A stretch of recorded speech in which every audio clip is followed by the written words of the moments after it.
I am Mama Ducks, Baby Duck, Mr. No Ducks himself, Quack, Quack, man.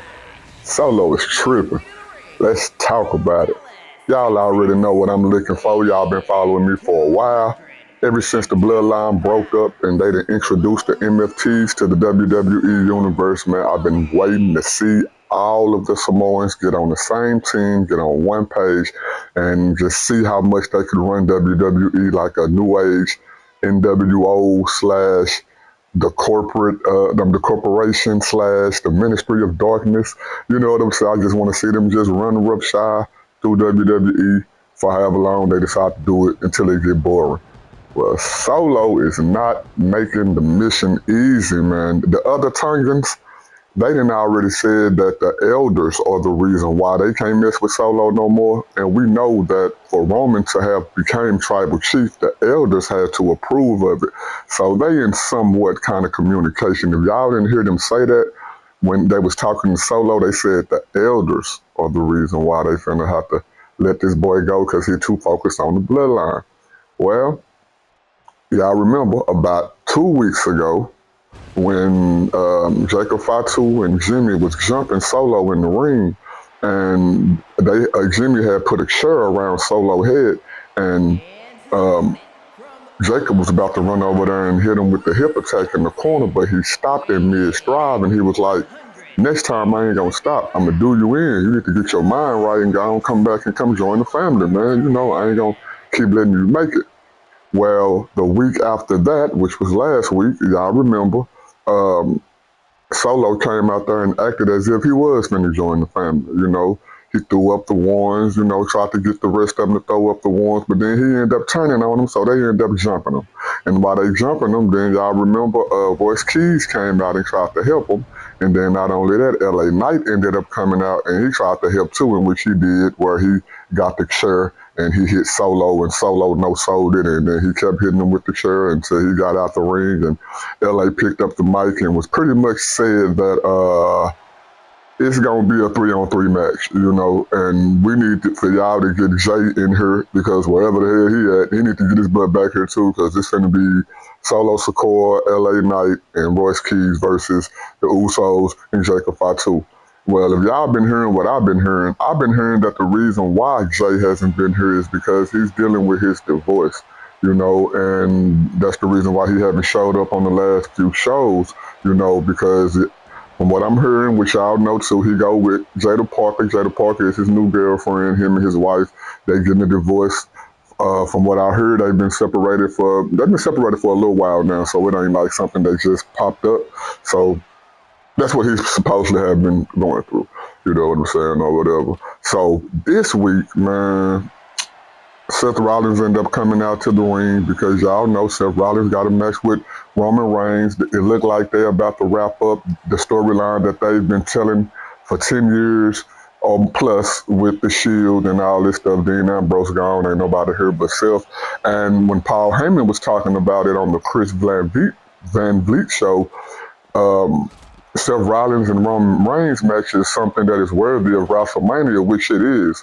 But for them to be having it at SummerSlam, even though SummerSlam is the second biggest main event pay-per-view according to them, this is the WrestleMania of the summer. But for them to not have this match at WrestleMania, a lot of people are saying that they don't think Seth Rollins is going to make it until WrestleMania.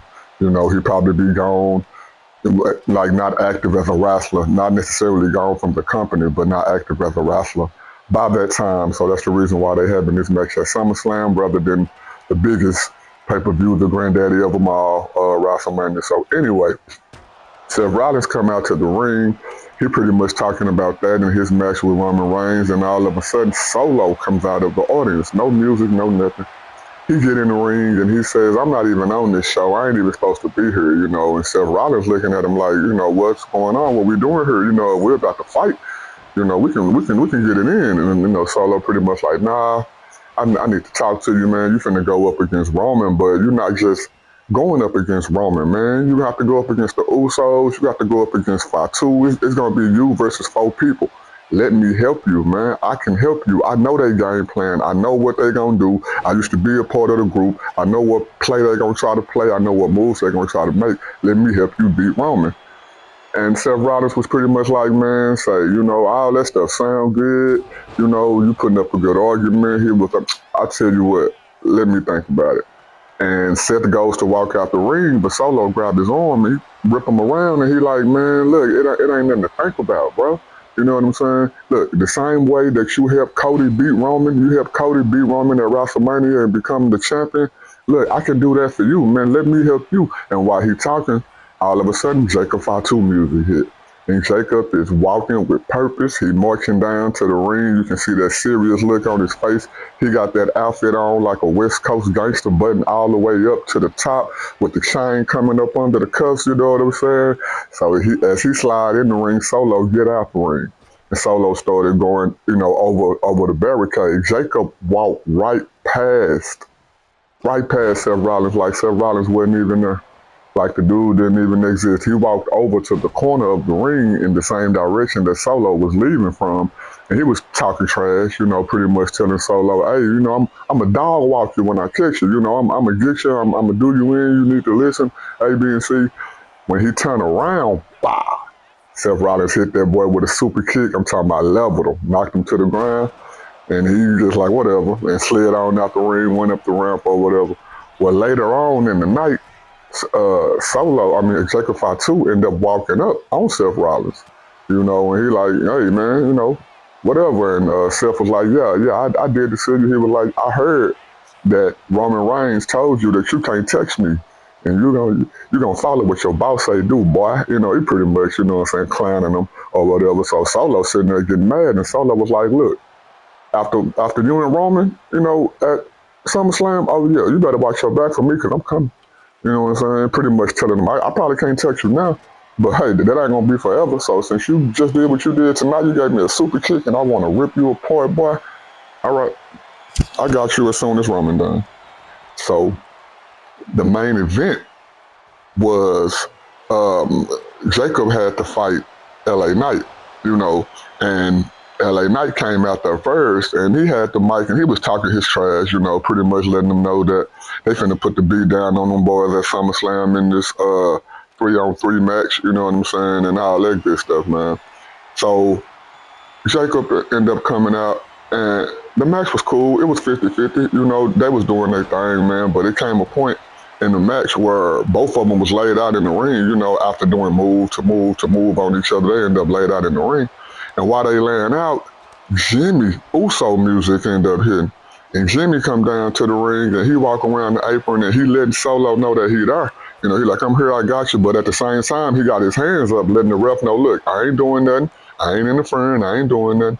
He go to lean on the barricade while throwing his hands up, showing the ref, look, I ain't doing nothing, man. Solo ended up coming from behind him. When he turned around, Solo just started punching him. He fell over there by the announce table, and Solo ended up coming over the barricade. Solo came over the barricade. He picked up Jay. He grabbed Jay by the throat. He getting ready to throat him. Well, we call it the throat over here. He getting ready to hit him with the Samoan spike.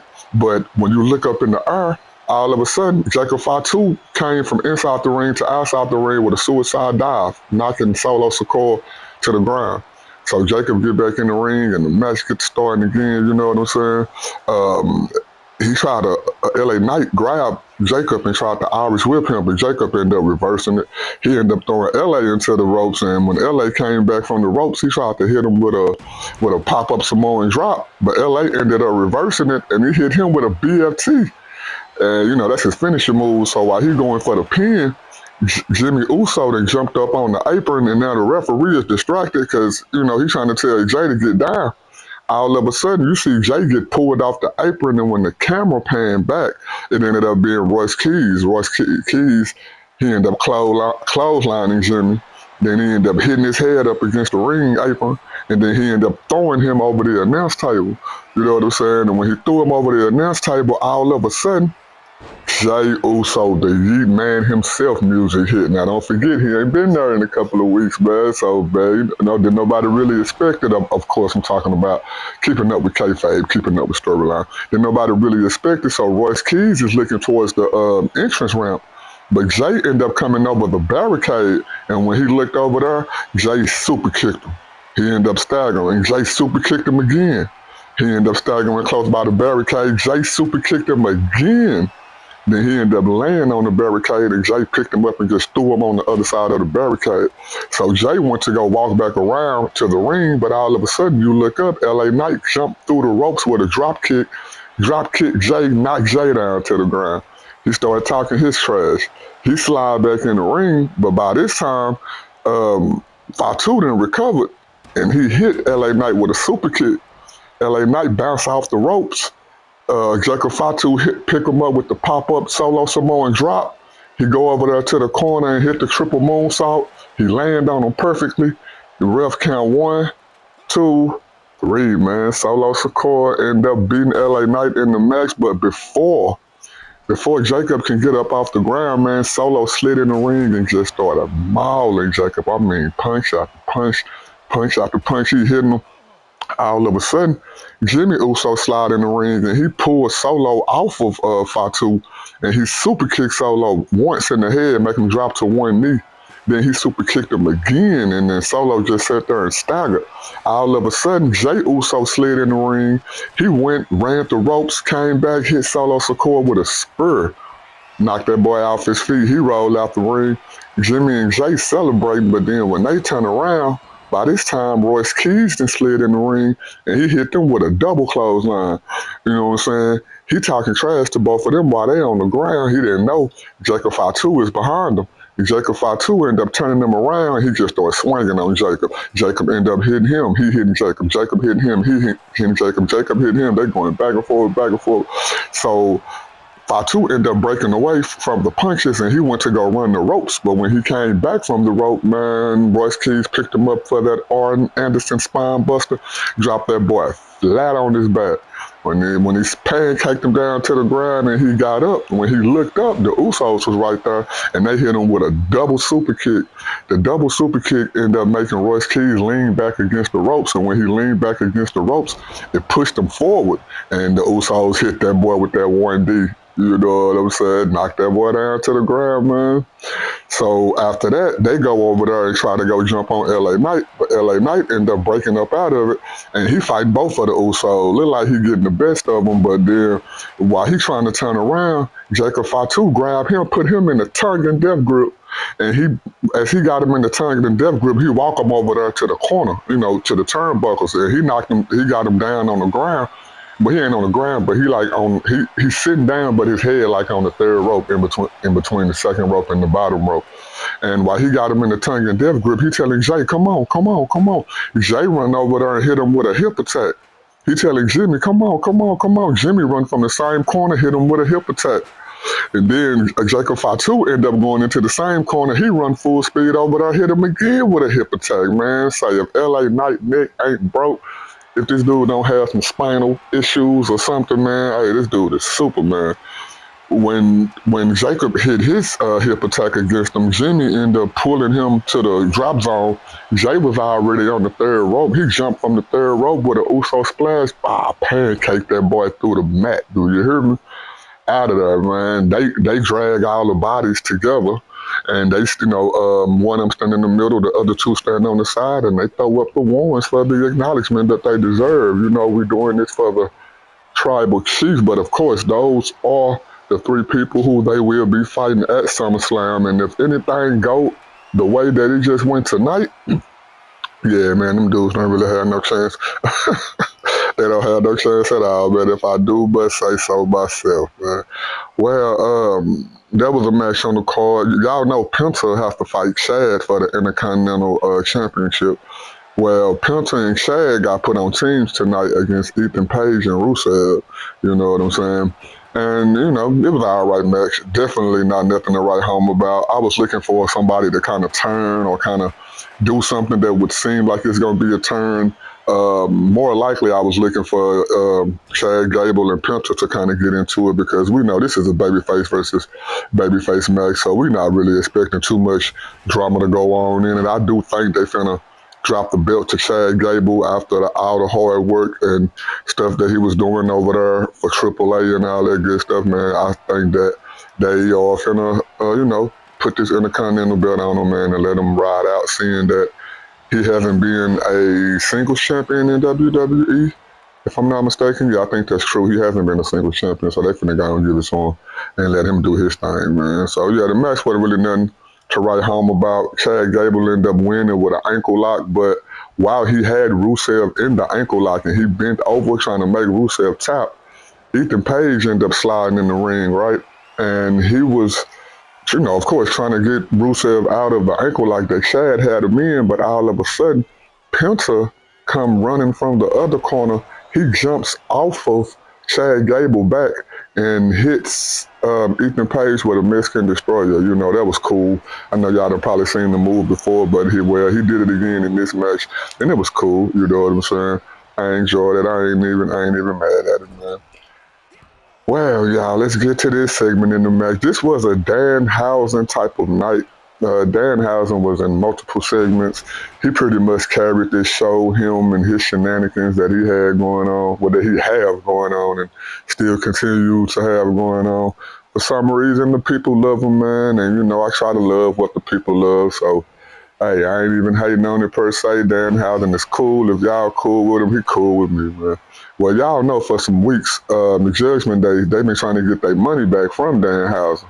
So Danhausen come to the ring and he got this money bag in his hand.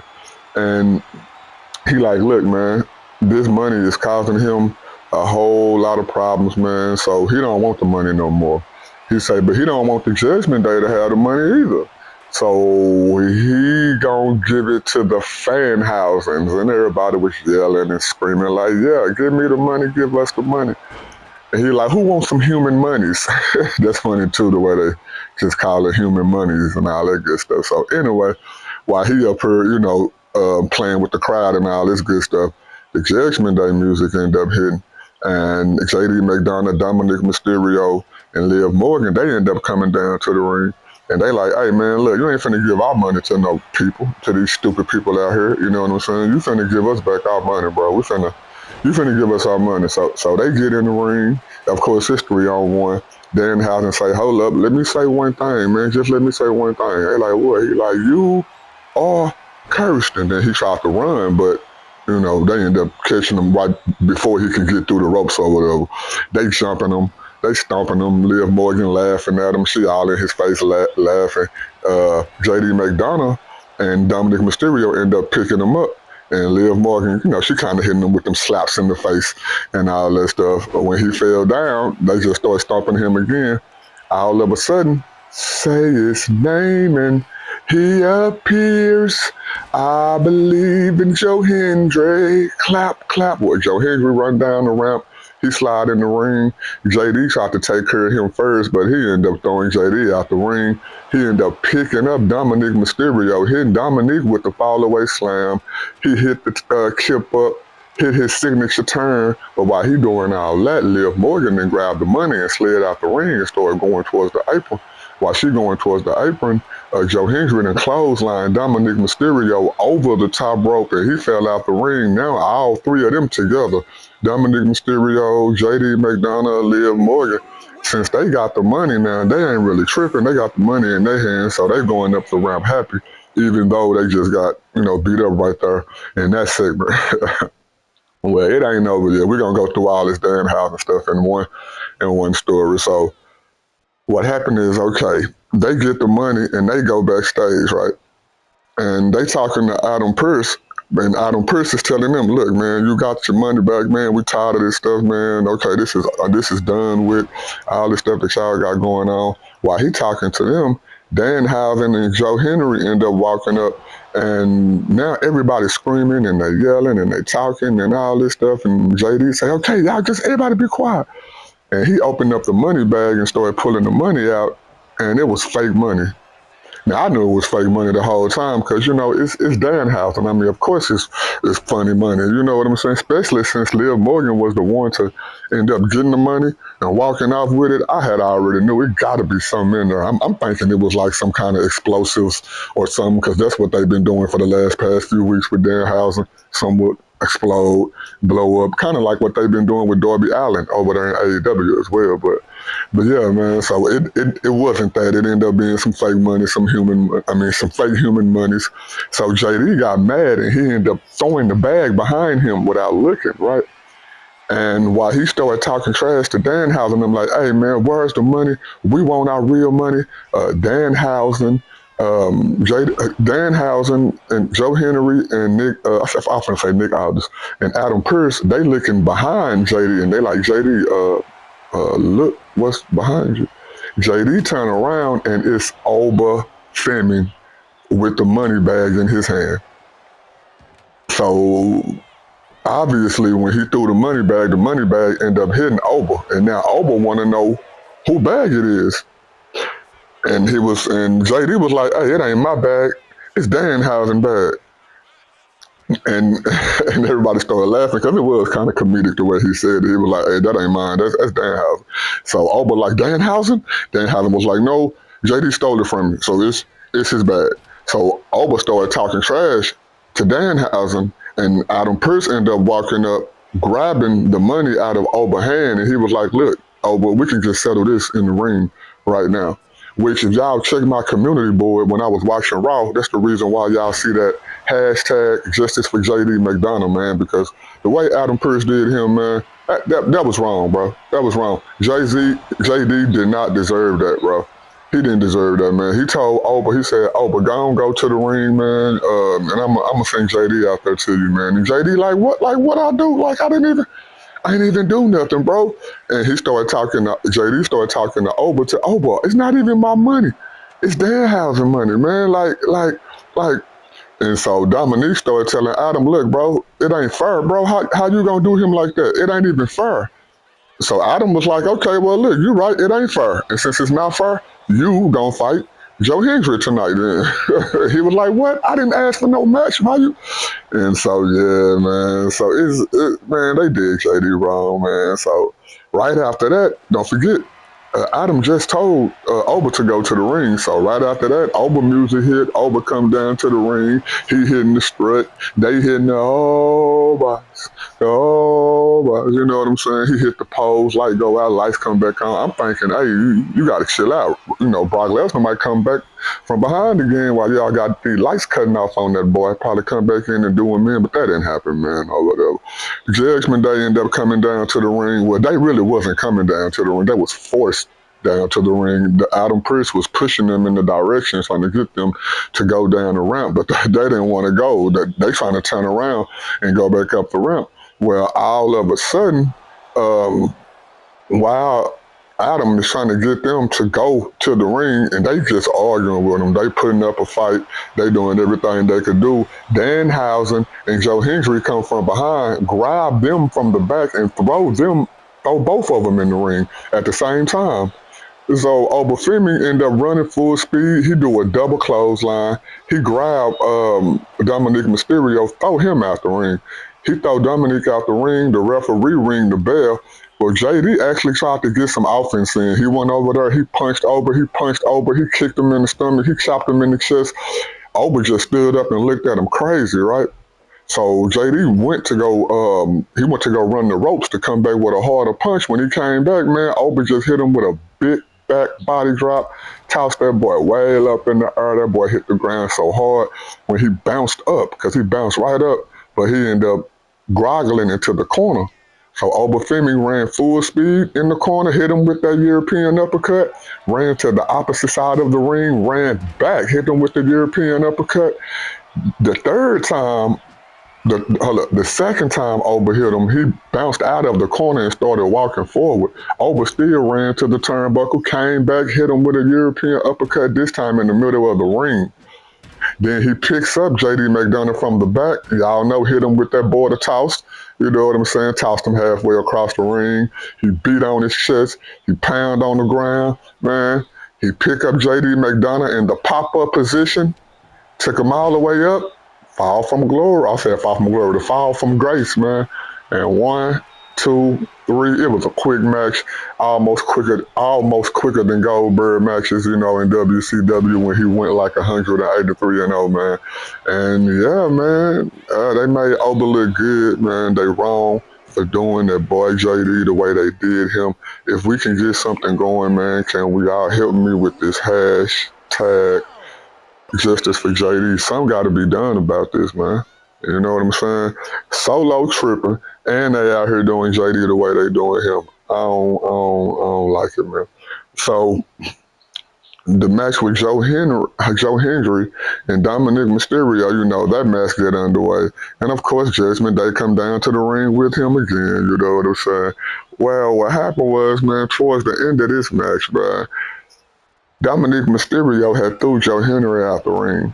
And he went to go do a suicide dive from the inside to the outside, but Joe Hendry ended up catching him in midair, picking him up for a gorilla press and threw him right on top of the announce table. But when he went, he picked up Dominic and he threw him back in the ring. And when he went to go get in the ring, Liv Morgan ended up pushing Joe Henry into the ring post, hitting his head up against the ring post because the ref was checking on Dominic Mysterio. So she bragging, she doing her little tribal, it's her. And she walking. Now, while she walking around the ring, Danhausen is coming down the ramp because he's seeing what just happened. Well, Danhausen walked up to Liv Morgan like, you seen what you just did. And he was getting ready to hit her with the U. Oh, but before he could say cursed, bro, she just hit him with her right hand in his mouth. Danhausen went down to his knees, started crawling up the ramp. He get to his feet, he holding his face, but he leaving, he left.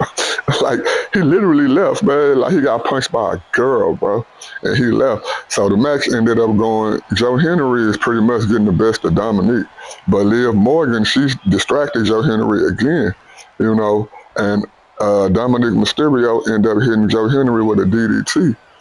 And everybody complaining like, hey, look at Liv Morgan, man. She doing too much. Everybody can see she doing too much. The referee don't see it, but she out here doing too much. All of a sudden, Danhausen ended up coming out in the housing mobile, but he got Io Sky with him. So he drive out from the stage to the ramp. Io Sky, she gets out the car. She run down the ramp. She coming towards Liv Morgan. Liv Morgan coming towards her. They clash with each other. They clash so hard that the cameraman ended up bumping into them. So they started throwing punches at each other. They both hitting each other, punch after punch after punch. Liv ended up getting the best of, Io ended up getting the best of Liv, and she threw her into the LED board. Then she threw her into the ring. And then she got on the apron and she springboarded off the apron and hit Liv with a drop kick, a springboard drop kick at that. She hit her kip up. She started doing her pointing at her face. Everybody in the audience pointing at their face. Liv Morgan rolled out the ring. So Io Sky ended up going out to the apron, and then she jumped off of the apron with a crossbody block onto Liv Morgan. And by that time, you know what I'm saying, the ref is looking outside the ring, and he talking trash to Io Sky and Liv Morgan, but by this time, Danhausen then jumped in the ring, and he didn't hit Dominic Mysterio with a DDD.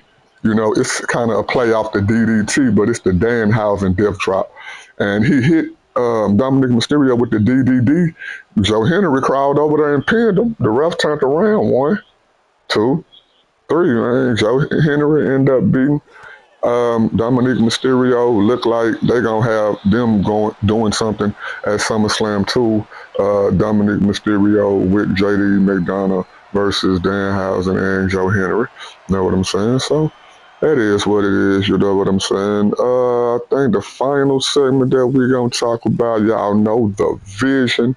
You know what I'm saying? Y'all already know they got my boy Austin Theory in there.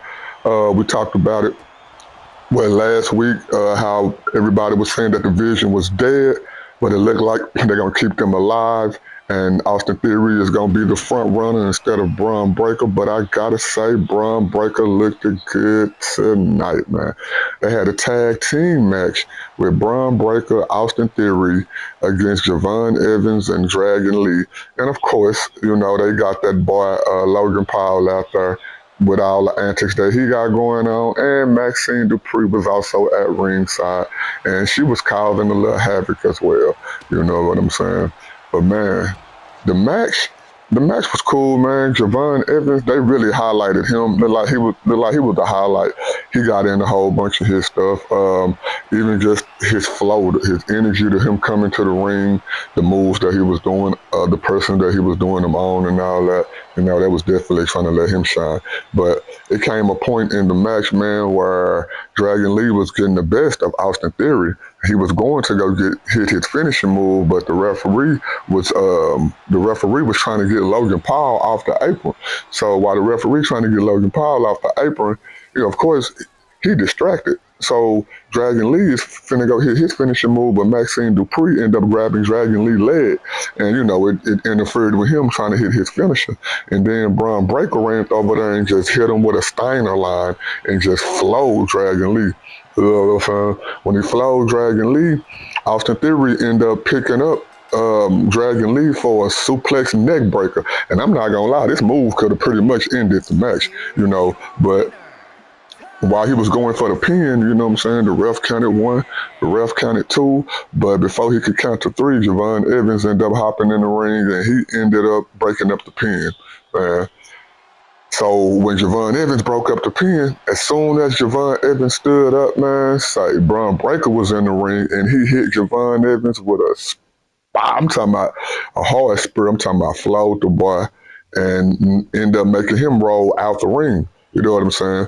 He got out the ring and got back on the apron, and Austin Theory ended up tagging Braun Breaker. Austin Theory was holding Dragon Lee up. Look, Braun Breaker ran to the ropes 4 times, from one rope to the other rope, back to the rope, back to the other rope, spurred Dragon Lee mass off. I'm being figurative, not literal, but I'm talking about, bro, spurred this dude out of there. So after the match, they started jumping Javon Evans. Braun Breaker and Austin Theory is jumping Javon Evans, and then the Alpha Academy music hit. Otis and Tozawa started coming down to the ring with purpose, you know what I'm saying, marching to the ring. Braun Breaker get out the ring to go and meet them halfway, and I'm telling you, Otis hit Braun Breaker with one clothesline, leveled that boy outside the ring. Tozawa ended up sliding in the ring and he throwing punches at Austin Theory, but Austin Theory ended up getting the best of him. Now he got him in the Austin Theory got Tozawa in the corner. Now he punching on Tozawa, but Otis is getting in the ring while he doing this to Tozawa, and Austin can see him. So Austin turn around and try to get to Otis before Otis can get him. Otis hit him with one clothesline, leveled him. By this time, Tozawa then ran the ropes and he didn't hit a suicide dive from outside the ring. From inside the ring to outside the ring onto Braun Breaker, knocking Braun Breaker back to the ground. Otis is in the ring. He picked up Austin Theory and hit him with a standing world's strongest slam, flatten him out. Maxine gets in the ring, and I'm talking about hit Otis with a slap that made Otis think about it. By this time, I'm thinking Otis finna grab her and hit her with a world's strongest slam and then hit her with a worm, but of course he don't do it. He just sitting there looking out sad. So from behind him, Braun Breaker is sliding in the ring. Braun Breaker sliding in the ring. He looked to go for a clothesline or a spear or whatever. Otis again hit him one clothesline, flowed that boy. Then he ended up, because Austin Theory is in one corner and Braun Breaker is in the other corner. So he hit Austin Theory with a splash in one corner, hit Braun Breaker with a splash in the next corner. Austin Theory came out his corner, so he threw him in the same corner as Braun Breaker, hit both of them with a splash. Knocked Braun Breaker to the ground. Braun Breaker ended up rolling out the ring. He ended up grabbing Austin Theory and taking him out the ring. Him, Otis, and Tozawa is cleaning off the announce table because he finna powerbomb Austin Theory through the announce table. So he got Austin Theory in the position for the powerbomb, but the camera ended up panning to Braun Breaker, and Braun Breaker is running full speed. He dived over Austin Theory back, and I'm talking about hit Otis with a spear out this world. Do you hear me? Knocked Otis to the ground. Otis ended up grabbing Tozawa, grabbing him from behind, hitting him with a ripcord, and then an elbow right after that, knocked Tozawa out. By this time, Otis can see Tozawa getting knocked out, and even though he staggering and he dazed and he can't really get to his feet, he's trying to slide in the ring so that he can go and help and try to save Tozawa, but while he crawling like an army crawl, Austin Theory ended up picking him up, holding him up the same way they did Dragon Lee when Braun Breaker hit him with that spear. So he ended up holding up Otis, and Braun Breaker hit the ropes again 4 times. He bounced off one rope, go to the other rope, and bounce off that rope, run back to the other rope, and bounce off that rope, run back to the other rope, bounce off that rope, and I'm talking about cut Otis in half, man. Oh, Otis was selling them spurs, man. Otis took 2 spurs that night, and one of them was a super duper spur. Yeah, man, Braun Breaker and them, they end up winning the match. Of course, everybody come back in the ring. They doing all their signature poses. The dogs was in the house. You heard the barking from a mile away. Logan Paul doing his thing, man, with Maxine Dupree in the arms of her, man. My boy, Austin Theory, you know, when the on is on, man, he got it turned on. You know what I'm saying? The Raw kind of went by a little fast tonight. They only kind of went over like I think 4 minutes, which I know they on Netflix and they're not supposed to really have a time limit in order to do what they do. But they ended. I mean, it kind of went by fast, man. If I do must say so myself, it was a lot of talking going on in the show tonight, which y'all know I love storylines. I'm here for it. Of course, it ain't wrestling without the wrestling. We got to have the wrestling going on, but at the same time, I'm into the storylines and the drama and all that stuff. Because without all the storylines and the drama and stuff, then it's just 2 people in the ring having a match. The drama is what make the wrestling stuff as well, because if it's not for that, then people just fighting for no reason, you know what I'm saying? But the episode was decent. We already know we're about a week out from SummerSlam, man. And Solo, he tripping, bro. He need to be just like the story in the Bible, the prodigal son, man. You can come home. Why leave your domain and go out there and live a lifestyle that you ain't even meant to live? Just out there by yourself, lonely, just going through stuff when you know the tribal chief will forgive you, man. He'll forgive you. He'll let you back into the fold. It shouldn't have to take for Solo to have to put hands on you and do you in the way that the tribal chief had to do Solo in order for him to fall in line. You should see how Jacob did Solo and just go on and come back to the fold, man. Be like the prodigal son. Pick up your Bible. Go and read the story about the prodigal son and go learn a lesson, man, because until you learn that lesson, you just gonna keep on getting did in, bro. And the reason why I know that is because I am Mama Duck's baby duck, Mr. No Ducks himself, quack, quack. But watch this though.